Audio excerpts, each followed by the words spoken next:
परम सत्कारयोग गुरु रूप गुरु प्यारी गुरु खालसा साध संगत जी, आओ सब तो पहला शहीद पिता दे पुत्र, शहीद पुत्रां दे पिता सरवंस दानी साहिबे कमाल धन गुरु गोबिंद सिंह महाराज जियां वल्लों बख्शिश कीती हुई फतेह बुलाइए। कोई भी रसना बांझी नारे सारी संगत गज के आखो जी, वाहिगुरु जी का खालसा वाहिगुरु जी की फतेह। सतगुरु जियां ने रहमत कीती है, बख्शिश कीती है, जो कि सानू सतसंग दियां वडमुलियां घड़ियां महाराज जियां ने बख्शिश कीतियां हन। सो जिवें कि आप जियां नू पता ही है, धन श्री गुरु ग्रंथ साहिब महाराज जियां दी अपार रहमत सदका, अपार किरपा सदका, शहीदां दे सरताज शांति दे पुंज सतगुरु पंजवें गुरु नानक धन धन साहिब श्री गुरु अर्जन देव महाराज जियां वल्लों उचारण कीती हुई बाणी श्री सुखमनी साहिब जियां दी आपां लड़ीवार कथा विचार करदे आ रहे हाँ। कल आप जियां ने 15वीं अष्टपदी तक गुरबाणी दी विचार सरवण कीती है। आओ अज 16वीं अष्टपदी दी बाणी दी विचार करदे हाँ। महाराज सानू इस अष्टपदी अंदर की उपदेश दे रहे ने, साडे ते की रहमत कर रहे ने, आओ सरवण करिए। सलोक रूप न रेख न रंग किश, त्रह गुण ते प्रभ भिन्न, तिस है बुझाए नानका, जिस होवै सो प्रसन्न। धन गुरु अर्जन देव महाराज कहते रूप ना रेख ना रंग किश। उस अकाल पुरख वाहिगुरु जी का ना कोई रूप है, ना उसका कोई चक्कर चिन्ह है, अते ना ही उस परमात्मा का कोई रंग है। त्रह गुण ते प्रभ भिन्न, परमात्मा माया दे तिन्ना गुणा तो निर्लेप है, वखरा है। तिस है बुझाए नानका, जिस होवै सो प्रसन्न। परमात्मा वाहिगुरु जी जिस मनुख ते रहमत कर देवे, जिस ते बख्शिश कर देवे, उस नूं समझाउंदा है, जिस उत्ते वो आप त्रुठदा है, ओनू ही परमात्मा दा मिलाप हो सकदा है। अष्टपदी अविनाशी प्रभ मन में राख, मानुख की तू प्रीत त्याग। अविनाशी प्रभ मन में राख, ऐ मेरिया मना ओ अविनाशी प्रभु नूं, ओ परमात्मा नूं हमेशा ही अपने मन अंदर टका के रख। हमेशा ही वाहिगुरु जी दा सिमरन कर। मानुख की तू प्रीत त्याग, अते मानुख बंदियां दी भाव मनुख दा प्यार मोह छड्ड दे, त्याग दे। ये प्रीत झूठी प्रीत है। परमात्मा नाल प्रीत पा के देख। मनुखां दी तू प्रीत पाई हुई है, मनमुखी इंसान नाल तू प्रीत पाई है, ये प्रीत झूठी है। ये प्रीत ने एक ना एक दिन विनसना है, तेरी प्रीत टुट जानी है। पर जे सच्चे वाहिगुरु जी नाल प्रीत पा के रखेगा, वाहिगुरु जी दे नाल संजोग बनाना बहुत औखा है। पर जे संजोग बन जाए, प्रीत बन जाए, रिश्ता बन जाए, फिर परमात्मा रिश्ता तोड़दा नहीं, वो हमेशा ही बनिया रहिंदा है। वाहिगुरु जी दे नाल रिश्ता बनाउणा इउं है, परमात्मा इंसान नूं अपने वर्गा ही बना लैंदा है। ਜਿਹਦੇ ਤੇ ਉਹ ਕਿਰਪਾ ਕਰ ਦੇਵੇ, ਜਿਹਦਾ परमात्मा दे नाल संजोग बन जाए। महाराज कहंदे मानुख की तू प्रीत त्याग, ऐ मेरिया मना होर दुनियावी प्रीतां नूं त्याग दे, छड्ड दे। तिस ते परੈ नाहि किछ कोय, सर्ब निरंतर एको सोए। तिस ते परੈ नाहि किछ कोय, ਉਸ ਤੋਂ ਬਾਹਰ ਹੋਰ ਕੋਈ ਵੀ ਜੀਵ ਨਹੀਂ, ਕੋਈ ਵੀ ਚੀਜ਼ ਨਹੀਂ। ਪਰਮਾਤਮਾ ਤੋਂ ਪਰੇ ਕੁਝ ਨਹੀਂ ਹੈ। ਸਰਬ ਨਿਰੰਤਰ ਏਕੋ ਸੋਏ। ਸਭ ਜੀਵਾਂ ਦੇ ਅੰਦਰ ਇੱਕ ਅਕਾਲ ਪੁਰਖ ਵਾਹਿਗੁਰੂ ਜੀ ਹੀ ਵਿਆਪਕ ਹੈ। ਆਪੇ ਬੀਨਾ ਆਪੇ ਦਾਨਾ, ਗਹਿਰ ਗੰਭੀਰ ਗਹੀਰ ਸੁਜਾਨਾ। ਆਪੇ ਬੀਨਾ ਆਪੇ ਦਾਨਾ। ਬੀਨਾ ਤੋਂ ਭਾਵ ਹੈ ਪਛਾਣਨ ਵਾਲਾ, ਦਾਨਾ ਤੋਂ ਭਾਵ ਹੈ ਸਮਝਣ ਵਾਲਾ। ਉਹੀ ਆਪ ਹੀ ਜੀਵਾਂ ਦੇ ਦਿਲ ਦੀ ਪਛਾਣਨ ਵਾਲਾ ਹੈ ਤੇ ਜਾਣਨ ਵਾਲਾ ਹੈ। ਗਹਿਰ ਗੰਭੀਰ ਗਹੀਰ ਸੁਜਾਨਾ। ਪ੍ਰਭੂ ਬੜਾ ਗੰਭੀਰ ਹੈ ਤੇ ਡੂੰਘਾ ਹੈ, ਸਿਆਣਾ ਹੈ। ਪਾਰ ਬ੍ਰਹਮ ਪਰਮੇਸ਼ਰ ਗੋਬਿੰਦ, ਕਿਰਪਾ ਨਿਧਾਨ ਦਿਆਲ ਬਖਸ਼ੰਦ। ਪਾਰ ਬ੍ਰਹਮ ਪਰਮੇਸ਼ਰ ਗੋਬਿੰਦ। ਹੇ ਪਾਰ ਬ੍ਰਹਮ ਪਰਮਾਤਮਾ, ਸਭ ਦੇ ਵੱਡੇ ਮਾਲਕ ਤੇ ਜੀਵਾਂ ਦੇ ਪਾਲਕ ਵਾਹਿਗੁਰੂ ਜੀ, ਕਿਰਪਾ ਨਿਧਾਨ ਦਿਆਲ ਬਖਸ਼ੰਦ। ਦਇਆ ਦੇ ਖਜ਼ਾਨੇ, ਦਇਆ ਦੇ ਘਰ ਤੇ ਬਖਸ਼ਣਹਾਰ। ਸਾਧ ਤੇਰੇ ਕੀ ਚਰਨੀ ਪਾਓ, ਨਾਨਕ ਕੈ ਮਨ ਇਹੋ ਅਨਰਾਓ। ਸਾਧ ਤੇਰੇ ਕੀ ਚਰਨੀ ਪਾਓ। ਮੈਂ ਤੇਰੇ ਰੱਬ ਨਾਲ ਜੁੜੇ ਹੋਏ ਪਿਆਰਿਆਂ ਦੀ ਮਹਾਰਾਜ ਮੈਨੂੰ ਚਰਨਾਂ ਦੇ ਨਾਲ ਪ੍ਰੀਤ ਬਖਸ਼ੋ। ਸਾਧ ਤੇਰੇ ਕੀ ਚਰਨੀ ਪਾਓ। ਮੈਂ ਸਦਾ ਹੀ ਉਹਨਾਂ ਦੇ ਚਰਨਾਂ ਅੰਦਰ ਰਵਾਂ। ਕਿਹਨਾਂ ਦੇ? ਜਿਹੜੇ ਪ੍ਰਮਾਤਮਾ ਜੀ ਤੁਹਾਡੇ ਨਾਲ ਜੁੜੇ ਹੋਏ ਸਾਧੂ ਹਨ, ਸੰਤ ਹਨ, ਗੁਰਮੁਖ ਹਨ। ਨਾਨਕ ਕਹਿ ਮਨ ਇਹੋ ਅਨਰਾਓ। ਮੇਰੇ ਮਨ ਵਿੱਚ ਇਹੀ ਤਾਂਘ ਹੈ। ਅਨਰਾਓ ਤੋਂ ਭਾਵ ਹੈ ਤਾਂਘ, ਖਿੱਚ। ਮੇਰੇ ਮਨ ਦੀ ਇਹੀ ਇੱਛਾ ਹੈ, ਇਹੀ ਤਾਂਘ ਹੈ ਵੀ ਮੈਂ ਤੁਹਾਡੇ ਨਾਲ ਜੁੜੇ ਹੋਏ ਸਾਧੂਆਂ ਦੇ ਚਰਨਾਂ ਵਿੱਚ ਹਮੇਸ਼ਾ ਹੀ ਰਵਾਂ। ਮਨਸਾ ਪੂਰਨ ਸਰਨਾ ਜੋਗ, ਜੋ ਕਰ ਪਾਇਆ ਸੋਈ ਹੋਗ। ਮਨਸਾ ਪੂਰਨ ਸਰਨਾ ਜੋਗ। ਮਨਸਾ ਤੋਂ ਭਾਵ ਹੈ ਮਨ ਦਾ ਫੁਰਨਾ। ਪ੍ਰਭੂ ਜੀਵਾਂ ਦੇ ਮਨ ਦੇ ਫੁਰਨੇ ਪੂਰੇ ਕਰਨ ਤੇ ਸ਼ਰਨ ਆਇਆਂ ਦੀ ਸਹਾਇਤਾ ਕਰਨ ਦੇ ਸਮਰੱਥ ਹੈ। ਜੋ ਸ਼ਰਨ ਆਵੈ ਤਿਸ ਕੰਠ ਲਾਵੈ, ਇਹ ਬਿਰਧ ਸੁਆਮੀ ਸੰਦਾ।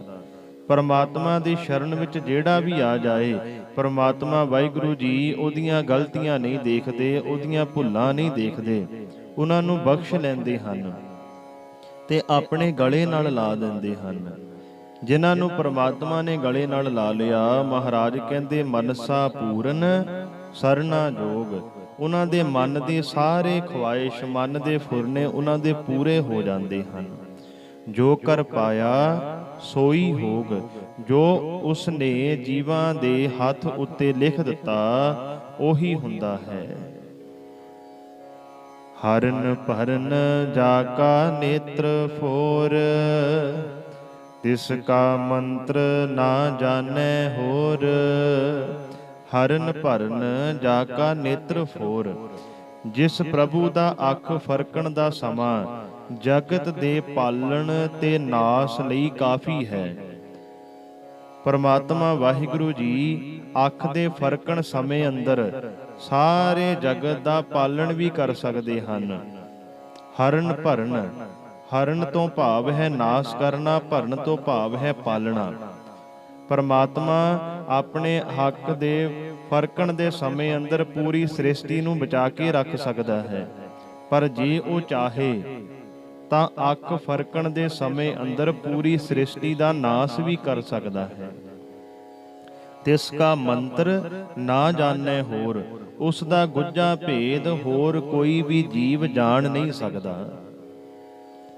ਆਨੰਦ ਰੂਪ ਮੰਗਲ ਸਦ ਜਾ ਕੈ, ਸਰਬ ਥੋਕ ਸੁਨੀਐ ਘਰ ਤਾਂ ਕੈ। ਆਨੰਦ ਰੂਪ ਮੰਗਲ ਸਦ ਜਾ ਕੈ। ਮੰਗਲ ਤੋਂ ਭਾਵ ਹੈ ਖੁਸ਼ੀਆਂ। ਜਿਸ ਪ੍ਰਭੂ ਦੇ ਘਰ ਵਿੱਚ ਸਦਾ ਆਨੰਦ ਹੈ, ਖੁਸ਼ੀਆਂ ਹਨ। ਪਰਮਾਤਮਾ ਵਾਹਿਗੁਰੂ ਜੀ ਦੀ ਨਜ਼ਰ ਵਿੱਚ ਹਰ ਇੱਕ ਖੁਸ਼ੀ ਹੈ। ਮਨਾ ਤੂੰ ਹੋਰਾਂ ਦੇ ਦਰ ਤੇ ਮੰਗਦਾ ਫਿਰਦਾ, ਇੱਕ ਵਾਰ ਆਪਣੇ ਗੁਰੂ ਸਾਹਿਬ ਜੀ ਦੇ ਚਰਨਾਂ ਵਿੱਚ ਆ ਕੇ ਉਹ ਪਰਮਾਤਮਾ ਦੇ ਪਾਸੋਂ ਦਾਤਾਂ ਮੰਗ ਕੇ ਦੇਖ। ਪਰਮਾਤਮਾ ਦੇ ਚਰਨਾਂ ਵਿੱਚ ਇੰਨੀਆਂ ਦਾਤਾਂ ਹਨ, ਸਤਿਗੁਰਾਂ ਦੀ ਨਜ਼ਰ ਵਿੱਚ ਇੰਨੀਆਂ ਦਾਤਾਂ ਹਨ, ਜਿਹਨੂੰ ਮਹਾਰਾਜ ਨੇ ਬਾਣੀ ਵਿੱਚ ਆਖਿਆ, ਲੱਖ ਖੁਸ਼ੀਆਂ ਪਾਤਸ਼ਾਹੀਆਂ ਜੇ ਸਤਿਗੁਰ ਨਦਰ ਕਰੇ। ਜੇ ਵਾਹਿਗੁਰੂ ਜੀ ਇੱਕ ਨਜ਼ਰ ਭਰ ਕੇ ਸਾਡੇ ਵੱਲ ਦੇਖ ਲੈਣ, ਪਰਮਾਤਮਾ ਦੀ ਨਜ਼ਰ ਵਿੱਚ ਇੱਕ ਖੁਸ਼ੀ ਨਹੀਂ, ਦੋ ਖੁਸ਼ੀਆਂ ਨਹੀਂ, ਲੱਖਾਂ ਹੀ ਖੁਸ਼ੀਆਂ ਹਨ। ਪਰ ਉਹਦੀ ਨਜ਼ਰ ਦੇ ਪਾਤਰ ਬਣੀਏ, ਉਹ ਸਾਡੇ ਵੱਲ ਖੁਸ਼ੀ ਨਾਲ ਦੇਖੇ। ਤਾਂ ਮਹਾਰਾਜ ਕਹਿੰਦੇ, ਆਨੰਦ ਰੂਪ ਮੰਗਲ ਸਦ ਜਾਂ ਕੇ, ਪਰਮਾਤਮਾ ਦੇ ਘਰ ਸਦਾ ਹੀ ਆਨੰਦ ਹੈ ਤੇ ਬੇਅੰਤ ਖੁਸ਼ੀਆਂ ਹਨ। ਸਰਬ ਥੋਕ ਸੁਨੀਐ ਘਰ ਤਾਂ ਕੈ, ਜਗਤ ਦੇ ਸਾਰੇ ਪਦਾਰਥ ਉਸ ਦੇ ਘਰ ਵਿੱਚ ਮੌਜੂਦ ਹਨ। ਕਿਤੇ ਮੰਗ ਕੇ ਦੇਖੀਏ, ਅਸੀਂ ਹੋਰ ਪਾਸੋਂ ਮੰਗਦੇ ਹਾਂ। ਇੱਕ ਪਰਮਾਤਮਾ ਤੇ ਟੇਕ ਰੱਖ ਕੇ ਦੇਖੀਏ, ਇੱਕ ਵਾਹਿਗੁਰੂ ਜੀ ਤੇ ਭਰੋਸਾ ਰੱਖ ਕੇ ਦੇਖੀਏ। ਜੇ ਸਾਡਾ ਵਿਸ਼ਵਾਸ ਇੱਕ ਵਾਹਿਗੁਰੂ ਜੀ ਤੇ ਹੋਏਗਾ, ਅਸੀਂ ਉਹਦੇ ਪਾਸੋਂ ਜੋ ਵੀ ਮੰਗਾਂਗੇ ਪਰਮਾਤਮਾ ਸਾਡੇ ਤੇ ਰਹਿਮਤ ਕਰ ਦੇਵੇਗਾ। ਪਰ ਸਾਡਾ ਵਿਸ਼ਵਾਸ ਨਹੀਂ ਬਣਦਾ, ਸਾਡਾ ਭਰੋਸਾ ਨਹੀਂ ਬਣਦਾ। ਅਸੀਂ ਅਰਦਾਸ ਵੀ ਕਰ ਦਿੰਨੇ ਆ, ਪਰ ਅਰਦਾਸ ਕਰਕੇ ਫਿਰ ਸਾਡੇ ਮਨ ਵਿੱਚ ਆਉਂਦਾ ਵੀ ਫਲਾਨੀ ਜਗ੍ਹਾ ਜਾ ਕੇ ਵੀ ਅਰਦਾਸ ਕਰ ਦਈਏ। ਪਰ ਨਹੀਂ, ਜਦੋਂ ਸਿੱਖਾ ਤੂੰ ਆਪਣੇ ਗੁਰੂ ਦੇ ਪਾਸ ਅਰਦਾਸ ਕਰ ਦਿੱਤੀ, ਪਰਮੇਸ਼ਰ ਦੇ ਚਰਨਾਂ ਵਿੱਚ ਅਰਦਾਸ ਕਰ ਦਿੱਤੀ, ਤੇਰੇ ਮਨ ਵਿੱਚ ਪੱਕਾ ਦ੍ਰਿੜ ਇਰਾਦਾ ਹੋਣਾ ਚਾਹੀਦਾ। ਇਹ ਗੱਲ ਪੱਕੀ ਹੋਣੀ ਚਾਹੀਦੀ ਹੈ ਵੀ ਜਿਹਦੇ ਚਰਨਾਂ ਵਿੱਚ ਮੈਂ ਅਰਦਾਸ ਕੀਤੀ ਹੈ ਉਹ ਵਾਹਿਗੁਰੂ ਜੀ ਅੰਤਰਜਾਮੀ ਹੈ। ਐੜਾ ਪੁਕਾਰ ਪੁਕਾਰ ਕੇ ਕਹਿ ਰਿਹਾ, ਪਰਮਾਤਮਾ ਅੰਤਰਜਾਮੀ ਹੈ। ਰਾਰਾ ਅੱਗੇ ਕਹਿ ਰਿਹਾ, ਜਿਹਦੇ ਅੱਗੇ ਅਰਦਾਸ ਕਰ ਰਿਹਾ ਉਹ ਤੇਰੀ ਰੱਖਿਆ ਵੀ ਕਰੇਗਾ। ਰਾਖਾ ਏਕ ਹਮਾਰਾ ਸੁਆਮੀ, ਸਗਲ ਘਟਾਕਾ ਅੰਤਰਜਾਮੀ। ਜਿਹੜਾ ਪਰਮਾਤਮਾ ਅੰਤਰਜਾਮੀ ਹੈ, ਜੇ ਉਹਦੇ ਚਰਨਾਂ ਵਿੱਚ ਅਰਦਾਸ ਕਰੋਗੇ ਉਹ ਤੁਹਾਡੀ ਰੱਖਿਆ ਵੀ ਕਰੇਗਾ। ਇਹ ਅਰਦਾਸ ਦੇ ਅਖਰੀ ਅਰਥ ਹਨ। ਐੜਾ ਅੰਤਰਜਾਮੀ, ਰਾਰਾ ਰੱਖਿਆ ਕਰਨ ਵਾਲਾ, ਦੱਦਾ ਦਾਤਾਂ ਦੇਣ ਵਾਲਾ। ਜਿਹੜੇ ਵਾਹਿਗੁਰੂ ਜੀ ਦੇ ਅੱਗੇ ਅਰਦਾਸ ਕਰ ਰਹੇ ਹੋ, ਮਹਾਰਾਜ ਕਹਿੰਦੇ ਦੱਦਾ ਦਾਤਾ ਏਕ ਹੈ, ਸਭ ਕੋ ਦੇਵਨਹਾਰ। ਦੇਂਦਾ ਟੋਟ ਨਾ ਆਵਈ, ਅਗਣਤ ਭਰੇ ਭੰਡਾਰ। ਉਹ ਪਰਮਾਤਮਾ ਦੇ ਭੰਡਾਰੇ ਐਨੇ ਭਰੇ ਆ, ਅਸੀਂ ਲੈਂਦੇ ਥੱਕ ਜਾਵਾਂਗੇ ਪਰ ਪਰਮਾਤਮਾ ਦਿੰਦਾ ਨਹੀਂ ਥੱਕਦਾ। ਤੁਹਾਡੇ ਝੁਕਣ ਵਿੱਚ ਦੇਰੀ ਹੋ ਸਕਦੀ ਹੈ, ਪਰ ਪਰਮਾਤਮਾ ਵਾਹਿਗੁਰੂ ਜੀ ਦੇ, ਗੁਰੂ ਸਾਹਿਬ ਜੀ ਦੇ ਦੇਣ ਵਿੱਚ ਦੇਰੀ ਨਹੀਂ। ਤੁਹਾਡੀ ਸ਼ਰਧਾ ਵਿੱਚ ਕਮੀ ਹੋਏਗੀ ਜੇ ਤੁਹਾਡੀ ਕੋਈ ਇੱਛਾ ਪੂਰੀ ਨਹੀਂ ਹੋਈ। ਪਰ ਪਰਮਾਤਮਾ ਵਾਹਿਗੁਰੂ ਜੀ ਦੇ ਘਰ ਹਰ ਇੱਕ ਚੀਜ਼ ਹੈ। ਸਰਬ ਥੋਕ ਸੁਨੀਐ ਘਰ ਤਾਂ ਕੈ, ਮਹਾਰਾਜ ਕਹਿੰਦੇ ਪਰਮਾਤਮਾ ਦੇ ਘਰ ਹਰ ਇੱਕ ਪਦਾਰਥ ਹੈ। ਐੜਾ ਅੰਤਰਜਾਮੀ, ਰਾਰਾ ਰੱਖਿਆ ਕਰਨ ਵਾਲਾ। ਦੱਦਾ ਕਹਿ ਰਿਹਾ ਵੀ ਉਹ ਦਾਤਾਂ ਵੀ ਦਿੰਦਾ, ਹਰ ਇੱਕ ਦੀ ਇੱਛਾ ਪੂਰੀ ਕਰਦਾ। ਸੱਸਾ ਕੀ ਕਹਿ ਰਿਹਾ? ਸੱਸਾ ਕਹਿ ਰਿਹਾ, ਪਰਮਾਤਮਾ ਦੀ ਸ਼ਰਨ ਵਿੱਚ ਆਇਆ ਹੈ ਨਾ, ਤਾਂ ਉਹ ਤੇਰੀ ਸਦਾ ਸਹਾਇਤਾ ਵੀ ਕਰੇਗਾ, ਉਹ ਤੇਰੇ ਨਾਲ ਖੜੇਗਾ ਜੇ ਤੂੰ ਸੱਚੇ ਦਿਲੋਂ ਪਰਮਾਤਮਾ ਦੇ ਨਾਲ ਜੁੜਿਆ ਹੋਏਗਾ। ਜਦੋਂ ਵੀ ਵਾਹਿਗੁਰੂ ਜੀ ਦੇ ਚਰਨਾਂ ਵਿੱਚ ਅਰਦਾਸ ਕਰਦੇ ਹੋ, ਆਪਣੇ ਪਰਮਾਤਮਾ ਤੇ ਹਮੇਸ਼ਾ ਹੀ ਅਟੱਲ ਭਰੋਸਾ ਬਣਾ ਕੇ ਰੱਖਿਆ ਕਰੋ। ਅਰਦਾਸ ਵਿੱਚ ਬੜੀ ਵੱਡੀ ਤਾਕਤ ਹੈ। ਜੇ ਸਿੱਖ ਅਰਦਾਸ ਕਰੇ ਤਾਂ ਵਿਦਵਾਨ ਕਹਿੰਦਾ, ਜਿਵੇਂ ਪੰਛੀ ਨੂੰ ਉੜਨ ਵਾਸਤੇ ਖੰਭਾਂ ਦੀ ਲੋੜ ਹੈ, ਇਸੇ ਤਰ੍ਹਾਂ ਸਿੱਖ ਦੀ ਜ਼ਿੰਦਗੀ ਅੰਦਰ ਅਰਦਾਸ ਦੀ ਵੀ ਬਹੁਤ ਵੱਡੀ ਮਹੱਤਤਾ ਹੈ। ਜੇ ਸਿੱਖ ਨੇ ਬੁਲੰਦੀਆਂ ਤੇ ਜਾਣਾ, ਚਾਹੇ ਦੁਨਿਆਵੀ ਤੌਰ ਤੇ ਬੁਲੰਦੀਆਂ ਤੇ ਜਾਣਾ, ਚਾਹੇ ਅਧਿਆਤਮਿਕ ਤੌਰ ਤੇ ਬੁਲੰਦੀਆਂ ਤੇ ਜਾਣਾ ਹੈ, ਆਪਣੇ ਗੁਰੂ ਅੱਗੇ ਅਰਦਾਸ ਕਰੇ, ਮਹਾਰਾਜ ਤੁਹਾਡੇ ਤੇ ਜ਼ਰੂਰ ਕਿਰਪਾ ਕਰਨਗੇ। ਸਤਿਗੁਰੂ ਜੀ ਕਹਿ ਰਹੇ ਹਨ, ਆਨੰਦ ਰੂਪ ਮੰਗਲ ਸਦ ਜਾ ਕੇ, ਪਰਮਾਤਮਾ ਦੇ ਘਰ ਸਦਾ ਹੀ ਆਨੰਦ ਹੈ, ਖੁਸ਼ੀਆਂ ਹਨ। ਸਰਬ ਥੋਕ ਸੁਨੀਐ ਘਰ ਤਾਂ ਕੇ, ਵਾਹਿਗੁਰੂ ਜੀ ਦੇ ਘਰ ਥੋਕ ਤੋਂ ਭਾਵ ਹੈ ਸਾਰੇ ਪਦਾਰਥ ਮੌਜੂਦ ਹਨ। ਪਰ ਤੂੰ ਲੈਣ ਵਾਲਾ ਬਣ, ਤੂੰ ਉਹ ਪਦਾਰਥਾਂ ਦਾ ਭਾਗੀਦਾਰ ਬਣ। ਉਹ ਕਿਵੇਂ ਬਣਿਆ ਜਾਣਾ? ਤੇਰਾ ਭਰੋਸਾ, ਤੇਰੀ ਸ਼ਰਧਾ ਪ੍ਰਮਾਤਮਾ ਤੇ ਹੋਣੀ ਚਾਹੀਦੀ ਹੈ। ਰਾਜ ਮਹਿ ਰਾਜ, ਜੋਗ ਮਹਿ ਜੋਗੀ, ਤਪ ਮਹਿ ਤਪੀਸਰ, ਗ੍ਰਸਤ ਮਹਿ ਭੋਗੀ। ਰਾਜ ਮਹਿ ਰਾਜ, ਜੋਗ ਮਹਿ ਜੋਗੀ। ਰਾਜਿਆਂ ਵਿੱਚ ਪਰਮਾਤਮਾ ਆਪ ਹੀ ਰਾਜਾ ਹੈ, ਜੋਗੀਆਂ ਵਿੱਚ ਉਹ ਆਪ ਹੀ ਵੱਡਾ ਜੋਗੀ ਹੈ। ਤਪ ਮਹਿ ਤਪੀਸਰ, ਗ੍ਰਸਤ ਮਹਿ ਭੋਗੀ। ਤਪੀਆਂ ਵਿੱਚ ਆਪ ਹੀ ਵੱਡਾ ਤਪੀ ਹੈ। ਤਪੀਸਰ ਤੋਂ ਭਾਵ ਹੁੰਦਾ ਵੱਡਾ ਤਪੀ, ਤੇ ਗ੍ਰਸਤੀਆਂ ਵਿੱਚ ਉਹ ਆਪ ਹੀ ਗ੍ਰਸਤੀ ਹੈ। ਧਿਆਏ ਧਿਆਏ ਭਗਤੈ ਸੁਖ ਪਾਇਆ, ਨਾਨਕ ਤਿਸ ਪੁਰਖ ਕਾ ਕਿਨੈ ਅੰਤ ਨਾ ਪਾਇਆ। ਧਿਆਏ ਧਿਆਏ ਭਗਤੈ ਸੁਖ ਪਾਇਆ। ਭਗਤ ਜਨਾਂ ਨੇ ਪ੍ਰਮਾਤਮਾ ਨੂੰ ਸਿਮਰ ਸਿਮਰ ਕੇ, ਵਾਹਿਗੁਰੂ ਜੀ ਦਾ ਆਰਾਧਨ ਕਰ ਕਰਕੇ ਸੁੱਖਾਂ ਦੀ ਪ੍ਰਾਪਤੀ ਕਰ ਲਈ। ਅੰਦਰ ਦਾ ਸੁੱਖ ਜਿਹਦੇ ਕੋਲ ਆ ਗਿਆ, ਹਿਰਦੇ ਦਾ ਸੁੱਖ ਜਿਹਦੇ ਕੋਲ ਆ ਗਿਆ, ਉਹਨੂੰ ਬਾਹਰ ਦੇ ਦੁੱਖ ਤੰਗ ਨਹੀਂ ਕਰਨਗੇ। ਬੰਦੇ ਕੋਲ ਦੁਨਿਆਵੀ ਸੁੱਖ ਸਹੂਲਤਾਂ ਜਿੰਨੀਆਂ ਮਰਜ਼ੀ ਹੋਣ, ਪਰ ਜਿੰਨਾ ਚਿਰ ਉਹ ਅੰਦਰੋਂ ਸੁਖੀ ਨਹੀਂ, ਤਾਂ ਉਹਨੂੰ ਕੋਈ ਵੀ ਸੁਖੀ ਨਹੀਂ ਕਰ ਸਕਦਾ। ਅੰਦਰੋਂ ਸੁਖੀ ਕਿਵੇਂ ਹੋਇਆ ਜਾਣਾ, ਹਿਰਦਾ ਸੁਖੀ ਕਿਵੇਂ ਹੋਇਆ ਜਾਣਾ, ਮਨ ਨੂੰ ਸੁਖੀ ਕਿਵੇਂ ਕੀਤਾ ਜਾ ਸਕਦਾ ਹੈ? ਮਹਾਰਾਜ ਕਹਿੰਦੇ ਪਰਮਾਤਮਾ ਦਾ ਨਾਮ ਸਿਮਰ ਕੇ, ਵਾਹਿਗੁਰੂ ਜੀ ਦੇ ਨਾਮ ਦੀ ਆਰਾਧਨਾ ਕਰਕੇ, ਧਿਆਏ ਧਿਆਏ ਭਗਤੈ ਸੁਖ ਪਾਇਆ। ਪਰਮਾਤਮਾ ਦੇ ਭਗਤ ਜਨਾਂ ਨੇ, ਵਾਹਿਗੁਰੂ ਜੀ ਦੇ ਗੁਰਮੁਖਾਂ ਨੇ, ਸੰਤਾਂ ਨੇ, ਸਾਧੂਆਂ ਨੇ ਪਰਮਾਤਮਾ ਦਾ ਸਿਮਰਨ ਕਰ ਕਰਕੇ ਆਤਮਿਕ ਸੁੱਖ ਹਾਸਲ ਕਰ ਲਿਆ। ਨਾਨਕ ਤਿਸ ਪੁਰਖ ਕਾ ਕਿਨੇ ਅੰਤ ਨਾ ਪਾਇਆ। ਕਿਸੇ ਵੀ ਜੀਵ ਨੇ ਉਸ ਅਕਾਲ ਪੁਰਖ ਵਾਹਿਗੁਰੂ ਜੀ ਦਾ ਅੰਤ ਨਹੀਂ ਪਾਇਆ। ਕੋਈ ਵੀ ਵਾਹਿਗੁਰੂ ਜੀ ਦਾ ਮੁੱਲ ਨਹੀਂ ਪਾ ਸਕਦਾ, ਅੰਤ ਨਹੀਂ ਪਾ ਸਕਦਾ, ਉਹ ਬੇਅੰਤ ਹੈ। ਜਾ ਕੀ ਲੀਲਾ ਕੀ ਮਿਤ ਨਾਹੇ, ਸਗਲ ਦੇਵ ਹਾਰੈ ਅਵਗਾਹੇ। ਜਾ ਕੀ ਲੀਲਾ ਕੀ ਮਿਤ ਨਾਹੇ। ਜਿਸ ਪ੍ਰਭੂ ਦੀ ਜਗਤ ਰੂਪ ਖੇਡ ਦਾ ਲੇਖਾ ਕੋਈ ਨਹੀਂ ਲਾ ਸਕਦਾ। ਲੀਲਾ ਤੋਂ ਭਾਵ ਹੈ ਖੇਡ, ਮਿਤ ਤੋਂ ਭਾਵ ਹੈ ਅੰਦਾਜ਼ਾ। ਪਰਮਾਤਮਾ ਦੀ ਖੇਡ ਦਾ ਕੋਈ ਵੀ ਅੰਦਾਜ਼ਾ ਨਹੀਂ ਲਾ ਸਕਦਾ। ਸਗਲ ਦੇਵ ਹਾਰੈ ਅਵਗਾਹੇ। ਅਵਗਾਹੇ ਤੋਂ ਭਾਵ ਹੈ ਖੋਜ ਖੋਜ ਕੇ।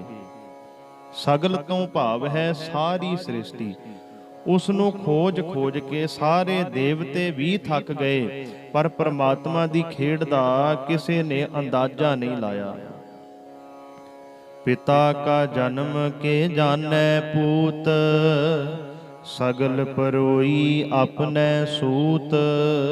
ਮਹਾਰਾਜ ਕਹਿੰਦੇ ਅੰਦਾਜ਼ਾ ਲਾ ਵੀ ਕਿਵੇਂ ਲਾ ਸਕਦੇ ਐ, ਕਿਉਂਕਿ ਪਿਓ ਦਾ ਜਨਮ ਪੁੱਤਰ ਕੀ ਜਾਣੇ।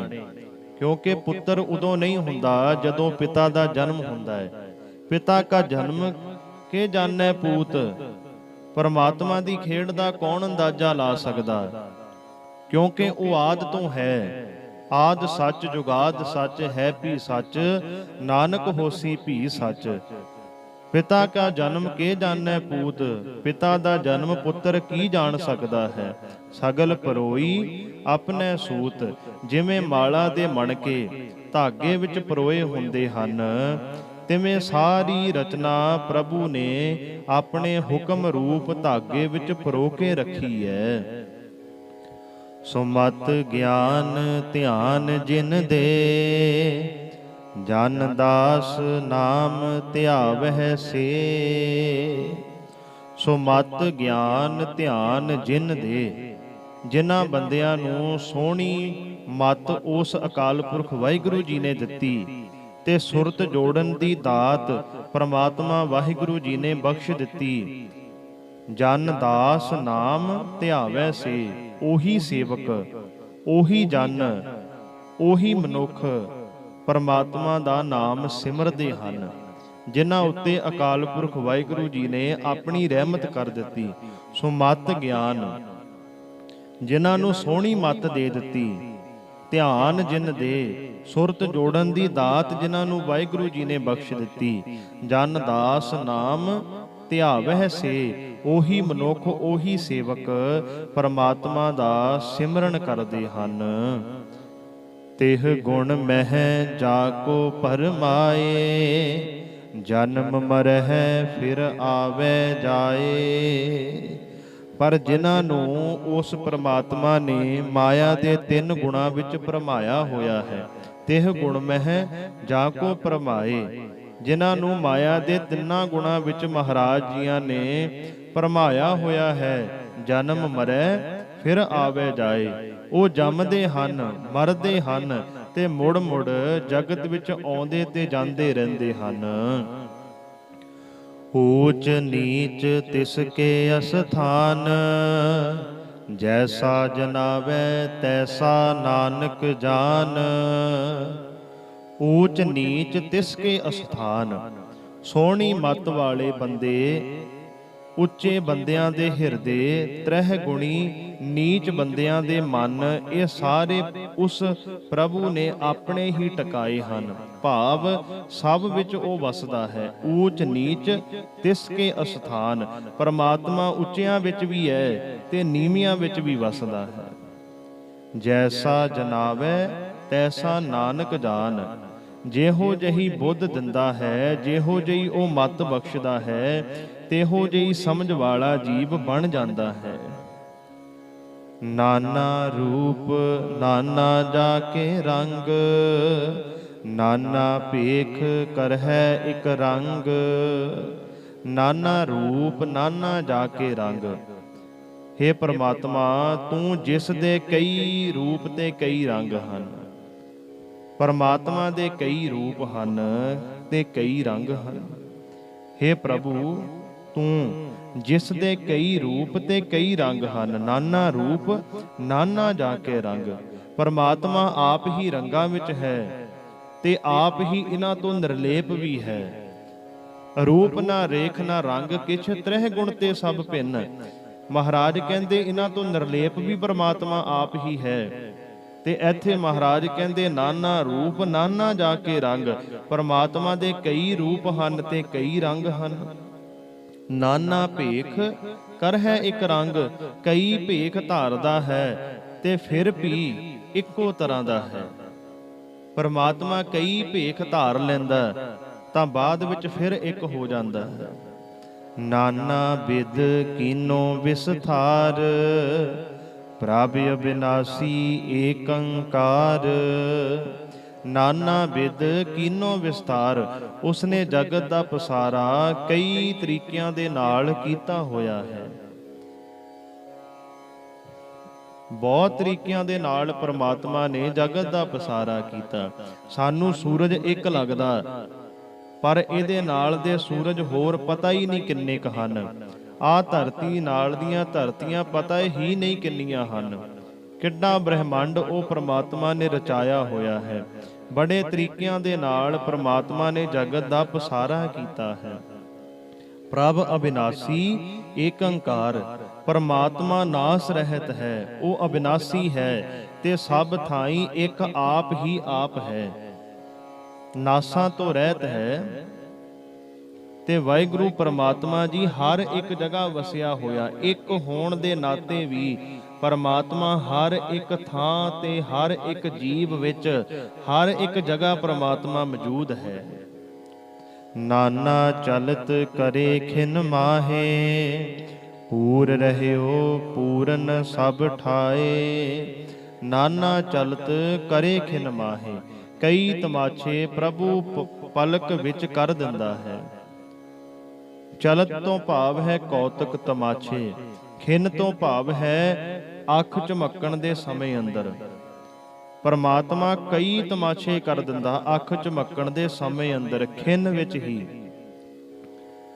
ਪੂਰ ਰਹਿਓ ਪੂਰਨ ਸਭ ਠਾਏ, ਉਹ ਪੂਰਨ ਪੁਰਖ ਸਭ ਥਾਈਂ ਵਿਆਪਕ ਹੈ।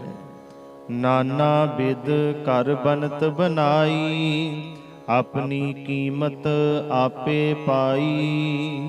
ਨਾਨਾ ਬਿਦ ਕਰ ਬਨਤ ਬਨਾਈ, ਜਗਤ ਦੀ ਰਚਨਾ ਪ੍ਰਭੂ ਨੇ ਕਈ ਤਰੀਕਿਆਂ ਨਾਲ ਰਚੀ ਹੈ।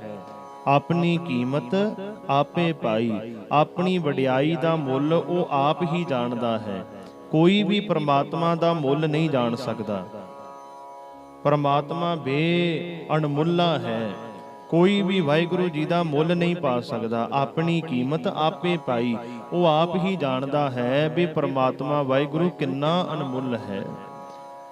ਸਭ ਘਟ ਤਿਸ ਕੇ ਸਭ ਤਿਸ ਕੇ ਠਾਓ, ਜਪ ਜਪ ਜੀਵੈ ਨਾਨਕ ਹਰਿ ਨਾਉ। ਸਭ ਘਟ ਤਿਸ ਕੇ ਸਭ ਤਿਸ ਕੇ ਠਾਓ। ਸਾਰੇ ਸਰੀਰ ਉਸ ਪ੍ਰਭੂ ਦੇ ਹੀ ਹਨ ਤੇ ਸਾਰੇ ਥਾਂ ਉਸੇ ਦੇ ਹੀ ਹਨ। ਜਪ ਜਪ ਜੀਵੈ ਨਾਨਕ ਹਰਿ ਨਾਉ। ਤੇ ਧੰਨ ਗੁਰੂ ਅਰਜਨ ਦੇਵ ਮਹਾਰਾਜ ਕਹਿੰਦੇ, ਭਾਈ ਉਸ ਪਰਮਾਤਮਾ ਦਾ ਸਿਮਰਨ ਜਪ ਜਪ ਕੇ ਇਨਸਾਨ ਜਿਉਂਦਾ ਰਹਿ ਸਕਦਾ ਹੈ। ਜਪ ਜਪ ਜੀਵੈ ਨਾਨਕ ਹਰਿ ਨਾਉ। ਉਸ ਦਾ ਦਾਸ ਉਸ ਦਾ ਨਾਮ ਜਪ ਜਪ ਕੇ ਹੀ ਜਿਉਂਦਾ ਰਹਿ ਸਕਦਾ ਹੈ। ਜਿਵੇਂ ਧੰਨ ਗੁਰੂ ਨਾਨਕ ਦੇਵ ਮਹਾਰਾਜ ਜੀਆਂ ਨੇ ਆਪਣੀ ਬਾਣੀ ਵਿੱਚ ਆਖਿਆ ਹੈ, ਆਖਾਂ ਜੀਵਾਂ ਵਿਸਰੈ ਮਰ ਜਾਓ। ਇਹ ਪ੍ਰਮਾਤਮਾ ਵਾਹਿਗੁਰੂ ਜੀ, ਜੇ ਮੈਂ ਤੁਹਾਡਾ ਸਿਮਰਨ ਕਰਦਾ ਹਾਂ, ਤੁਹਾਨੂੰ ਯਾਦ ਕਰਦਾ ਹਾਂ, ਤਾਂ ਮੈਂ ਜਿਉਂਦਾ ਹਾਂ। ਪਰ ਜਦੋਂ ਤੁਹਾਡੇ ਨਾਮ ਨੂੰ ਭੁੱਲ ਜਾਂਦਾ ਹਾਂ, ਤਾਂ ਬੇਸ਼ੱਕ ਮੇਰੇ ਸਰੀਰ ਵਿੱਚ ਸਵਾਸ ਚੱਲਦੇ ਹੋਣ, ਤਾਂ ਮੈਂ ਮੁਰਦਾ ਹੀ ਹਾਂ। ਅਸਲ ਵਿੱਚ ਉਹੀ ਇਨਸਾਨ ਜਿਉਂਦਾ ਹੈ ਜਿਹੜਾ ਪ੍ਰਮਾਤਮਾ ਵਾਹਿਗੁਰੂ ਜੀ ਨੂੰ ਯਾਦ ਕਰਦਾ ਹੈ। ਤਾਂ ਹੀ ਕਿਸੇ ਸਮੇਂ ਮਾਤਾ ਤ੍ਰਿਪਤਾ ਜੀ ਧੰਨ ਗੁਰੂ ਨਾਨਕ ਦੇਵ ਮਹਾਰਾਜ ਜੀਆਂ ਦੇ ਮਾਤਾ ਜੀ ਭਾਈ ਮਰਦਾਨੇ ਜੀ ਨੂੰ ਕਹਿਣ ਲੱਗੇ, ਮਰਦਾਨਿਆ, ਜਦੋਂ ਵੀ ਧੰਨ ਗੁਰੂ ਨਾਨਕ ਦੇਵ ਮਹਾਰਾਜ ਜੀਆਂ ਨੂੰ ਭੁੱਖ ਲੱਗੇ ਮਰਦਾਨਿਆ, ਉਦੋਂ ਇਹਨਾਂ ਨੂੰ ਪ੍ਰਸ਼ਾਦਾ ਛਕਾ ਦਿਆ ਕਰੀ। ਭਾਈ ਮਰਦਾਨਾ ਜੀ ਬੜੇ ਹੈਰਾਨ ਹੋਏ, ਕਹਿਣ ਲੱਗੇ, ਮਾਤਾ ਜੀ, ਆਪ ਜੀ ਦੇ ਪੁੱਤਰ ਤਾਂ ਬਹੁਤ ਘੱਟ ਪ੍ਰਸ਼ਾਦਾ ਛਕਦੇ ਐ। ਇਹ ਤਾਂ ਦਿਨ ਵਿੱਚ ਬਸ 1-2 ਪ੍ਰਸ਼ਾਦੇ ਛਕਦੇ ਆ ਮਾਤਾ ਜੀ, ਇਹ ਤਾਂ ਬਹੁਤ ਘੱਟ ਪ੍ਰਸ਼ਾਦੇ ਛਕਦੇ ਐ। ਕਹਿਣ ਲੱਗੇ, ਮਾਤਾ ਤ੍ਰਿਪਤਾ ਜੀ ਕਹਿੰਦੇ, ਮਰਦਾਨਿਆ, ਮੈਂ ਦੁਨਿਆਵੀ ਭੋਜਨ ਦੀ ਗੱਲ ਨਹੀਂ ਕਰਦੀ, ਮੈਂ ਤਾਂ ਅੰਦਰੂਨੀ ਭੋਜਨ ਦੀ ਗੱਲ ਕਰਦੀ ਆ। ਜਦੋਂ ਵੀ ਮੇਰਾ ਪੁੱਤਰ ਧੰਨ ਗੁਰੂ ਨਾਨਕ ਦੇਵ ਮਹਾਰਾਜ ਕਹਿਣ ਵੀ ਮਰਦਾਨਿਆ ਛੇੜ ਰਬਾਬ, ਤਾਂ ਭਾਈ ਮਰਦਾਨਿਆ ਉਦੋਂ ਦੇਰ ਨਾ ਲਾਈ, ਜਦੇ ਹੀ ਰਬਾਬ ਚੱਕ ਲਿਆ ਕਰੀ, ਮੇਰੇ ਪੁੱਤਰ ਨੂੰ ਕੀਰਤਨ ਸੁਣਾਇਆ ਕਰੀ, ਕਿਉਂਕਿ ਮੇਰੇ ਪੁੱਤ ਨੂੰ ਕੀਰਤਨ ਦੀ ਭੁੱਖ ਲੱਗਦੀ ਹੈ। ਦੁਨਿਆਵੀ ਭੁੱਖ ਤਾਂ ਬਹੁਤ ਘੱਟ ਲੱਗਦੀ, ਪਰ ਮੇਰੇ ਪੁੱਤਰ ਨੂੰ ਕੀਰਤਨ ਦੀ ਵੱਧ ਭੁੱਖ ਲੱਗਦੀ ਹੈ। ਸੋ ਗੁਰਮੁਖੋ, ਇਸੇ ਤਰ੍ਹਾਂ ਮਹਾਰਾਜ ਕਹਿੰਦੇ, ਜਪ ਜਪ ਜੀਵੈ ਨਾਨਕ ਹਰਿ ਨਾਉ। ਪਰਮਾਤਮਾ ਦਾ ਭਗਤ ਪਰਮਾਤਮਾ ਵਾਹਿਗੁਰੂ ਜੀ ਦਾ ਨਾਮ ਜਪ ਜਪ ਕੇ ਹੀ ਜਿਉਂਦਾ ਹੈ। ਆਪ ਜੀ ਵਿੱਚ ਵੀ ਕਈ ਇਹੋ ਜਿਹੇ ਹੋਣੇ ਐ, ਜਿਸ ਦਿਨ ਨਿਤਨੇਮ ਨਾ ਹੋਵੇ ਤਾਂ ਤੁਹਾਡੇ ਮਨ ਵਿੱਚ ਬੜਾ ਹੀ ਘਾਟਾ ਮਹਿਸੂਸ ਹੁੰਦਾ ਹੈ ਵੀ ਅੱਜ ਸਾਡੀ ਜ਼ਿੰਦਗੀ ਵਿੱਚ ਕੋਈ ਇਹੋ ਜਿਹੀ ਚੀਜ਼ ਨਹੀਂ ਹੋਈ। ਆਪਣੇ ਆਪ ਨੂੰ ਅਧੂਰਾਪਣ ਮਹਿਸੂਸ ਹੁੰਦਾ ਤੇ ਸਦਾ ਹੀ ਪਰਮਾਤਮਾ ਦਾ ਸਿਮਰਨ ਕਰਿਆ ਕਰੋ। ਰੱਬ ਨਾਲ ਜੁੜੇ ਹੋਇਆਂ ਦੀ ਨਿਸ਼ਾਨੀ ਇਹੀ ਹੈ, ਉਹ ਸਦਾ ਪਰਮਾਤਮਾ ਵਾਹਿਗੁਰੂ ਜੀ ਦੇ ਰੰਗ ਵਿੱਚ ਜੁੜੇ ਰਹਿੰਦੇ ਹਨ, ਪਰਮਾਤਮਾ ਦਾ ਸਿਮਰਨ ਕਰਦੇ ਹਨ। ਸੋ ਗੁਰਮੁਖੋ, ਇਹ ਸਨ ਜੋ ਅੱਜ ਆਪਾਂ 16ਵੀਂ ਅਸ਼ਟਪਦੀ ਦੀ ਵਿਚਾਰ ਆਰੰਭ ਕੀਤੀ ਹੈ। ਆਪਾਂ 4 ਪਦਿਆਂ ਦੀ ਵਿਚਾਰ ਕੀਤੀ ਹੈ। ਰਹਿੰਦੇ ਪਦਿਆਂ ਦੀ ਵਿਚਾਰ ਆਪਾਂ ਕੱਲ ਨੂੰ ਸਰਵਣ ਕਰਾਂਗੇ। ਮਹਾਰਾਜ ਕਿਰਪਾ ਕਰਨ, ਆਪਣਾ ਮਿਹਰ ਭਰਿਆ ਸਿਰ ਤੇ ਹੱਥ ਰੱਖ ਕੇ ਸਾਡੇ ਕੋਲੋਂ ਬਾਣੀ ਦੀ ਵਿਚਾਰ ਦੀ ਸੇਵਾ ਲੈ ਲੈਣ ਜੀ।